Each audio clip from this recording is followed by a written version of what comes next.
If you're wondering what's with all the disco lights, it's because today we're at the Philips Lighting Experience Centre to talk to Laura Ashton, the lady who markets all this funky stuff. Laura, thank you so much for joining us today. Thank you.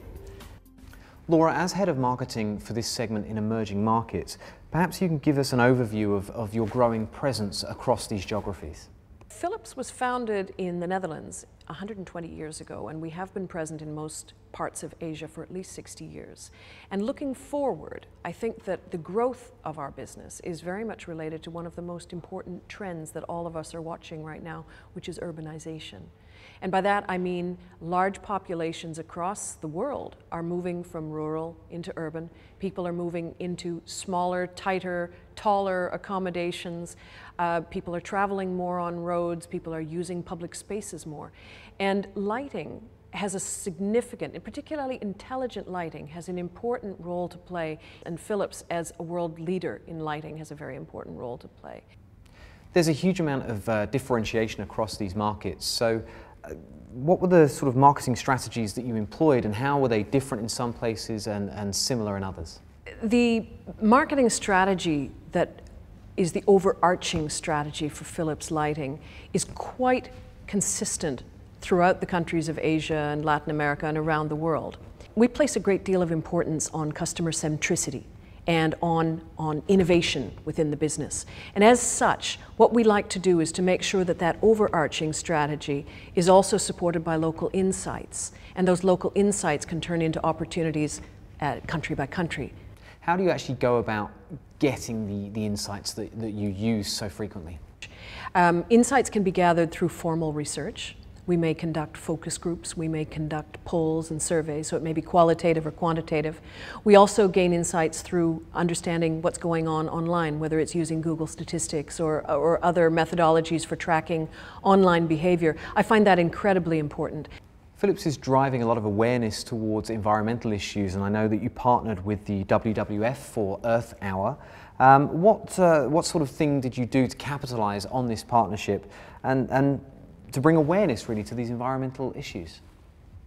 We have worked with the World Wildlife Fund, WWF, on Earth Hour in many countries almost since its inception several years ago. In Singapore this year, we decided to step up our level of involvement with WWF and Earth Hour. We gave 3,500 LED light bulbs to Earth Hour ambassadors to encourage them to use them and to talk about them.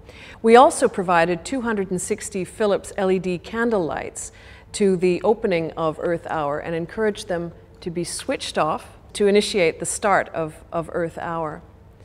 In addition to that, we participated in 2 corporate I will if you will challenges. We said that on Facebook, if 1,500 Singaporeans would pledge to make the switch to energy efficient LED, that we, Philips, would light up 3 children's homes in Singapore. And the second I will if you will campaign that we participated in involved if 100,000 Singapore families made the switch to energy efficient lighting, then Philips would give LED lighting to the value of $100,000 to Earth Hour in Singapore for next year.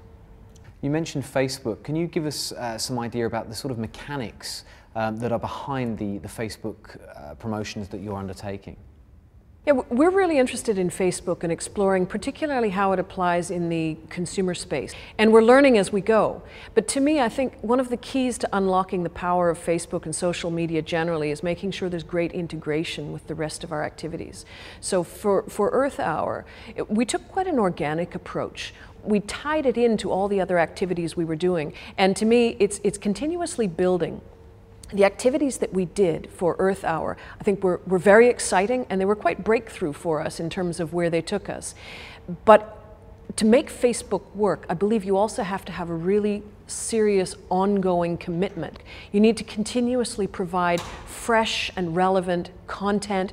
You need to keep it real. You need to make sure that it's authentic and sincere. You need to provide an opportunity for interaction and engagement. So it's a longer term commitment. We've started rolling out Facebook in many countries across Asia Pacific now, and we're starting to see the fruits of that.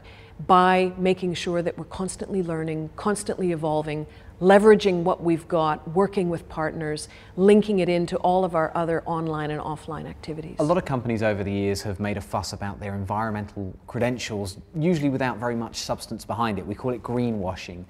What really do you and Philips hope to achieve by raising awareness about these issues?